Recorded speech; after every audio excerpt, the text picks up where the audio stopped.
Hi again, everybody, and welcome to this week's edition of Inside Furman Athletics. I am Dan Scott. It is great to have you with us as always. I'm telling you what, in this new season of Inside Furman Athletics, we're coming out of the gate swinging. JD the AD last week, and now Clay Hendrix in week 2. How you doing? I'm doing well. And literally coming right off of the football field. Yep.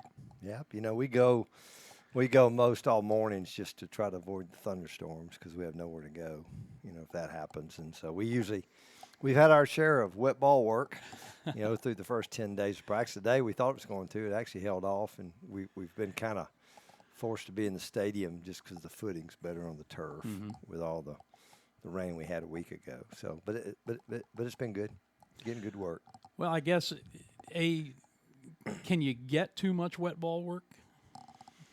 I don't, you know, at some point I guess you'd like to have it dry enough, and we've had enough of that. But we had 2 days of a lot of rain when we practiced. So, you know, but I can remember also times where you got ready to play a game and you haven't had any. So, had a reprieve from the heat, you know, and the old coach in me that, man, you need the heat because we're going to play in the heat.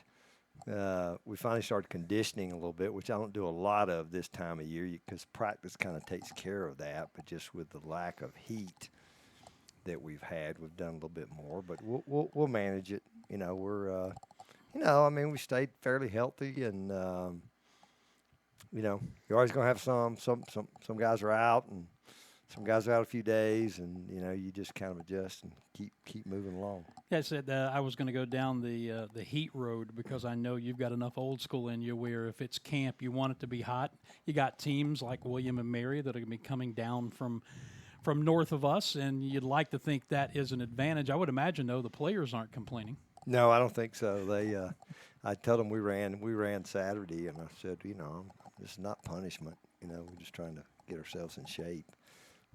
I think they understand that too. Now, I do say this: we had them here a good bit of the summer. I think they came back in really good shape. You know, we're not a team that struggles with a lot of heavy guys, but at the same time, you know, a lot of it's just got to play yourself into shape. You can condition, but it's a little different when you've been in there a number of plays on a drive and leaning on another big body. You know, and then just the wear and tear that goes with it. You know, you get in the third, fourth quarter and lost a lot of fluids, and you know, how do you respond? And certainly you hope your depth helps you there.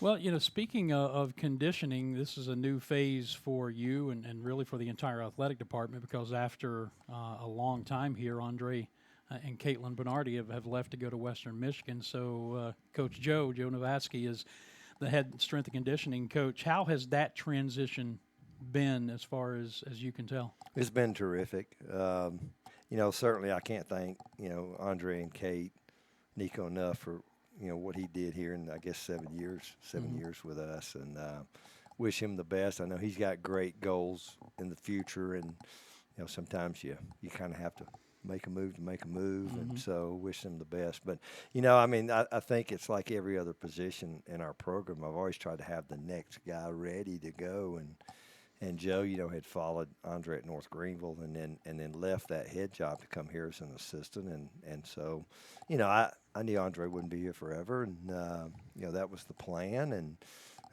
then Joe gets his chance. And it's just, you know, for me, it's, you know, watching how your kids respond. And I couldn't be more pleased with how they've responded. You know, it's like I told Joe, I said, Joe, you know, it's not like things were broken around here, you know, but you know, you're not Andre. Don't be Andre. Do things you want to do, and certainly there's a lot of things we'll continue to do. But he's made a few little changes, and again, I've been really pleased how we've responded.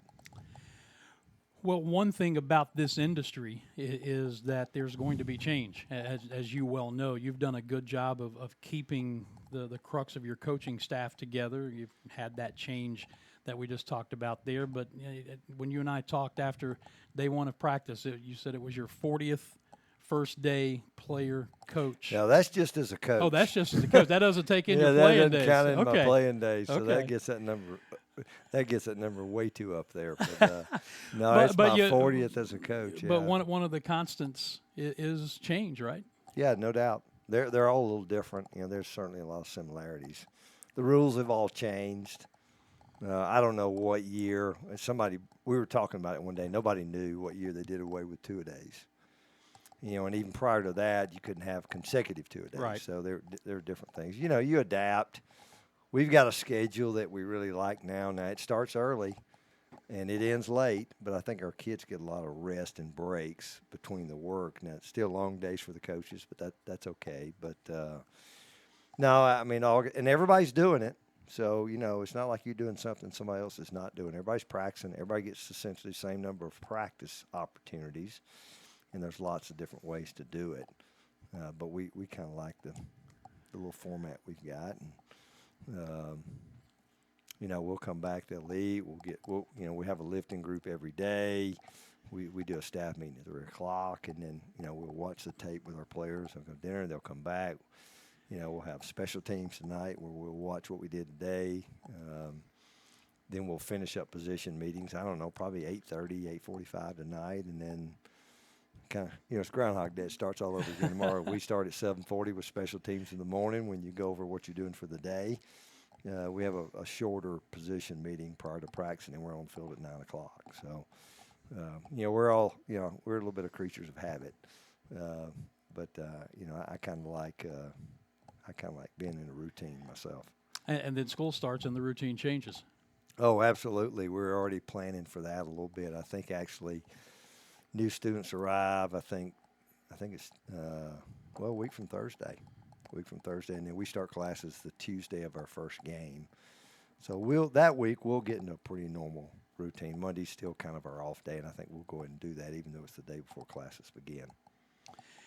I don't want to spend a whole lot of time harping about last year, but there's obviously things that happened that you have to learn from, you hope to learn from. A lot of things were out of your control, starting with the tragedy of the Bryce Stanfield and then going through the massive amount of injuries that you went through all season, and the number of players that were out for the year, the number of young guys who had to play before they were really ready to play. What do you hope, and what have you seen after, 10 days of practice, that your team learned from that experience last year? What did the coaches learn from that experience last year? Well, I think when you look at us through 10 days, and I think we're night and day. Mm-hmm. It's night and day difference. Now, a lot of that's just natural maturity that takes place. Now you got some guys back. We had very few veterans. Now we have a lot of veterans that have played a lot of football. We've been able to plug a few spots here and there, and certainly still have a ton of guys back. I think it just goes back to again, control what you can control. And, when I look back at a year ago, a lot of things we couldn't have controlled. We've looked at where did we – I say this, and I heard Tommy Spangler say this, Dan, we should have, that Ole Miss game, we should never been beat like that. Now, we probably played a game 100 times, and I'm not sure how it's going to change vastly, but – we were kind of our own worst enemy there for a good bit of the year, and I think that carried on. But, the things you can control, offensively, just turning the ball over, and the sad part is I think a lot of times it wasn't just getting knocked out. We weren't very good with the ball. Mm-hmm. But it was turnovers, and then defensively probably was big plays. Now, all the personnel issues, that's part of it, But if we'd have just taken better care of the ball, I think we win several more games. Mm-hmm. And, that's still not what we expect around here, but you probably would have felt a little different about it. So I think we've learned that attention to detail and all that we do. I think the other thing I learned, from a coaching perspective, we were pretty darn good for several years there, and then probably didn't change enough stuff to adapt to really who we had. You lose a guy like Tyler Huff, who had his own unique set of skills. Right. And our guys aren't those kinds. They've got some really talented skills, but they aren't quite the same. I think having an identity, I don't think we ever had an identity, offensively a year ago. And, so for us, I think it helped us go back and reevaluate, creating that identity. Who are we, where we're going to be, and where we're going to hang our hat on. And I don't think that's a lot different than we've had around here with a lot of championship teams. I think we've kind of getting back to that part. Again, I think we've developed players pretty good. Try to do some things to help us health-wise. And, when you have really good years, luck's a big part of it. I'll take every bit we can get. Well, you kind of segued into where I wanted to go about the running game a year ago and the hopeful improvement this year. Because for 2 years, as you said, you had Tyler Huff, who had his own unique skill set, and he was a big part of the running game. That's not who Trey Hedden is, although I think everybody agrees you'd like him to be a little more mobile along with taking care of the ball. So what are you looking at? Where do you have to get better to improve the running game to take the pressure off of a young quarterback? Well, I think it starts with, first of all, what are you asking them to do? You know, you ask them to do something they're not very good at or not capable of, and I think we probably didn't make that adjustment. You know, obviously it starts up front. We've got to be significantly better. I think probably, you know, people say most improved. I don't know. I think that group is playing at a really high level right now. I compare them a little bit to the. I went back, even looked, Dan. You know, you look at, you know, 21, 22, 23, 20. You know, 21. I thought we were pretty good in the offensive line. 22. I thought we were really, really good. 23 were still good. We battled some injuries, big injuries there. Tyler was hurt a good bit of the year. You know, and Tyler was such a big part of our running game. I think this group's got a chance to be kind of like that 22 group. You know, when you look at them, I think we got a little more depth behind them now. Though, all those guys that were forced to be twos last year for no reason other than they were the only ones we had, well, now they're twos again. You know, and so I think it starts there. I really like the running back room. You know, we've been beat up there for a couple of years. You know, I just think there's some talent. You know, you look at I think that group's pretty good of older guys, and a guy like C.J. Nelson. C.J. Nelson's going to play football for us this year, you know, as a freshman. I don't think there'll be a lot of those guys, but I think he'll be one of them that's done that. So I think it starts there. And, you know, guys, we want to run the ball. We want to be a really good play-action football team. Well, if you don't run the ball very good, what does play-action even matter? You know, but I even think in some of the things we were asking from a play-action standpoint, it was just out of sync. You know, and then, you know, confidence plays such a big part. And I don't care what sport it is, just being confident. So I think that's where it's got to start, which is going to, in turn, you know, we weren't as good against the run as we should have been. And so I think, you know, you're going to get a practice against a much better run game. And like I said, we're light years ahead of we were a year ago. Now, we still got a long ways to go, but I'm really, really happy where we are in that regard. We just got to continue to develop guys and see progress. And then, again, I said being good in the play-action game and then the ability to stretch the field. We got more, you know, I think we got a little more speed than I remember having around here in a long time. I'm not sure we've ever just been the fastest team. You know, we've had some really good teams where we had some speed. I just think we got more of those kinds of guys right now. You know, and like I can look over at the corner position. It's just like it's a largely different group. But just been really pleased with their play. A lot of competition. I don't know who the first two will be to run out there. You know, it's kind of been that close. Yeah.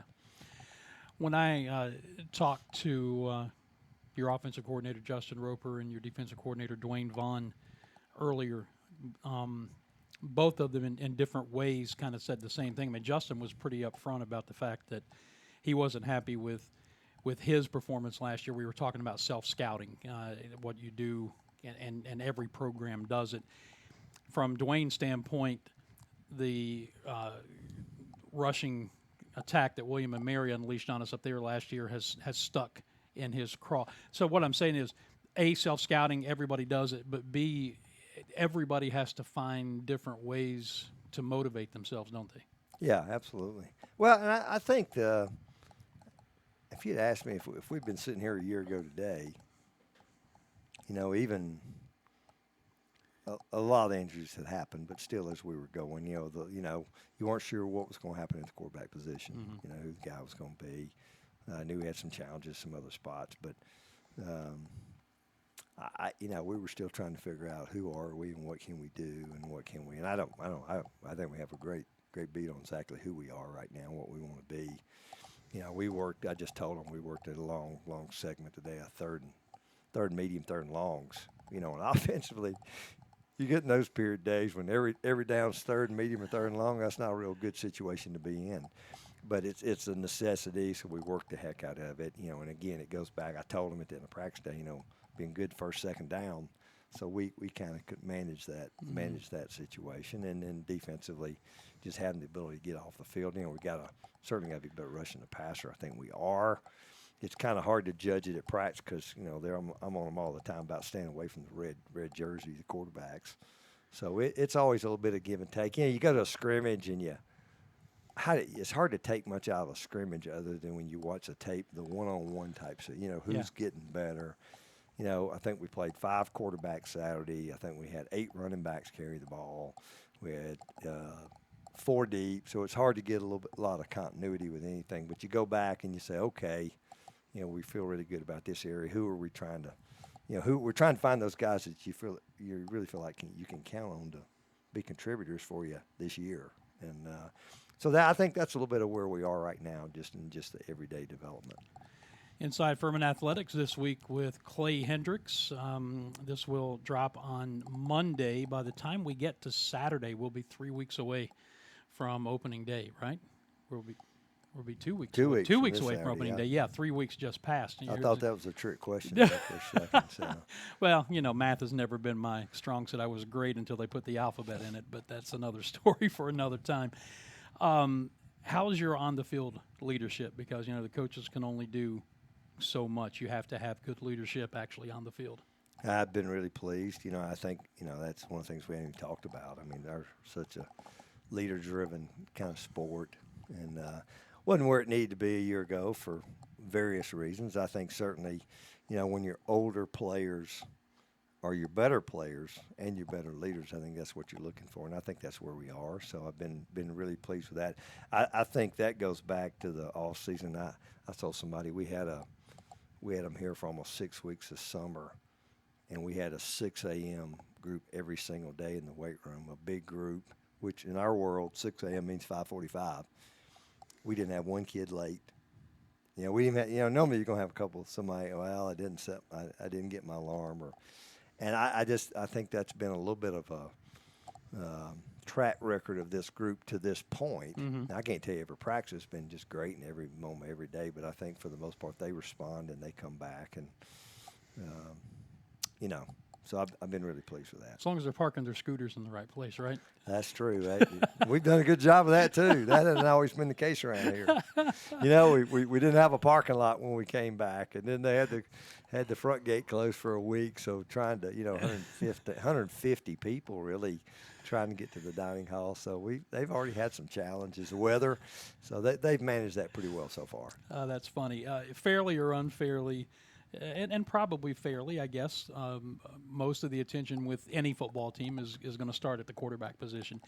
And we saw a lot of promise, and we saw a lot of room for improvement out of Trey Hedden last year. Where would you say he is right now? Well, I think Trey's done everything he could possibly do in the off season. First of all, it started just changing his body. Now, a lot of that's going to happen with being an 18-year-old, and just maturity. But I don't know. He's significantly lighter, stronger. I don't know if we have a guy on our team that works at it more than him. He just seems to be the guy that I see in the office a lot. Mm-hmm. The leadership aspect of it. He was like a lot of young guys last year. He couldn't lead because he's just figuring out what he was supposed to do. Mm-hmm. Well, now he's, it's just obvious. And our guys respond to him. So he's about where we'd want him to be. He's still a second-year guy. I think Carson's had the best fall he's had anytime he's been here. This is his 4th year here now.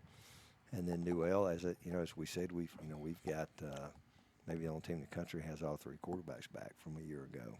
So but I think it's been a pretty good little competition there, and harping on taking care of the football and doing the things we need to do to be a good football team, especially offensively, and then rely on those guys around you.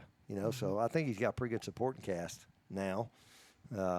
And trusting the guys up front and get the ball to our playmakers, and so again, I'm glad we still got 2.5 plus weeks to go, but I like where we are. Sounds so simple on paper, doesn't it? Protect the quarterback, get it to the playmakers. No doubt, no doubt. It's that's a good way to look at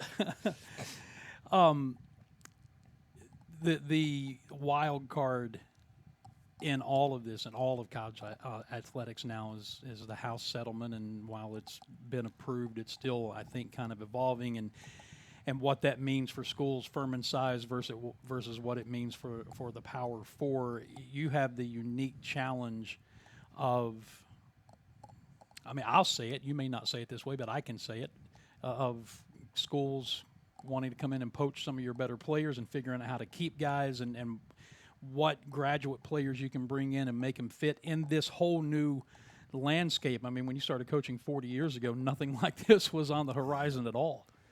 Yeah, well, I think for us, it really starts with who we are as an institution, which sets some pretty good parameters. We all got to have outstanding students out of high school. Mm-hmm. I think when you get kids like that, they value being here. They value the education. That doesn't mean they're all going to stay here. But I do think they think long and hard. I do think our guys can see beyond tomorrow, Mm-hmm. Down the road a little bit. So I think it starts with that. I think the environment they're in here, I think our guys love their teammates. I think they really like their staff. I think they love going to the weight room. I think there's a lot of things that draw them to be in here. And then certainly, addressing those things as we go. I still think even for people like us, opt in, opt out. I mean, I heard it going all back and forth, and really never saw where it immediately affects you, And then there was a roster limit, which I was against. And then they came back with, you get these, it seems like every other day they come up with some new rule. They grandfathered it in, so we're able to grandfather a number of kids who we had told had spots here, and they will for their time here. And then eventually those kids will be gone. So, and I don't know how long it'll take to the point where we're at 105. Mm-hmm. And that's what it'll be. And then certainly the things in the NIL world, it's kind of forever changing. So it is so different. And all you want to do is coach football, right?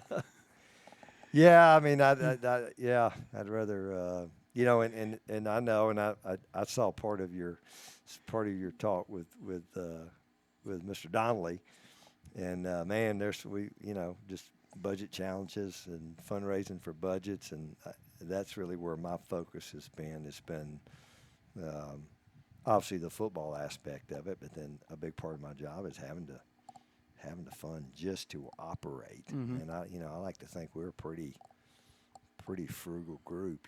We don't. I'm all about making it as first class of an experience for our players as I can. And Coach, that's what this program was built on, and so we'll continue to do that. And then hopefully we get some help from some other areas to maybe address some of the other things that you have. But that's, and that's what I can control. I can't control a whole lot of the others, so that's what I've tried to stay focused on.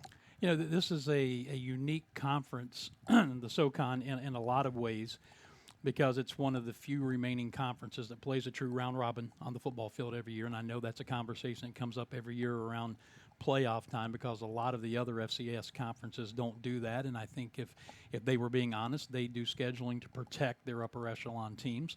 Maybe another conversation for another day. But it's also a unique conference in the standpoint of just the makeup in the schools, with the two military academies, the other private schools, and then the public schools, who all can do different things within the setup. And I guess on one hand, you could drive yourself crazy watching what somebody else does and how it affects you inside your own conference. But at the end of the day, all you can do is just be the best Furman you can be, right? Yeah, that's a good analogy, and kudos to our commissioner. He stood up at Media Day, if you've seen that, his little talk. And I mean, I've said that since 2018 when we got left out, when 6 CAA teams got in, and 4 of the 6 didn't even play each other, and I think 5 of the 6 lost in the first round, if I'm correct.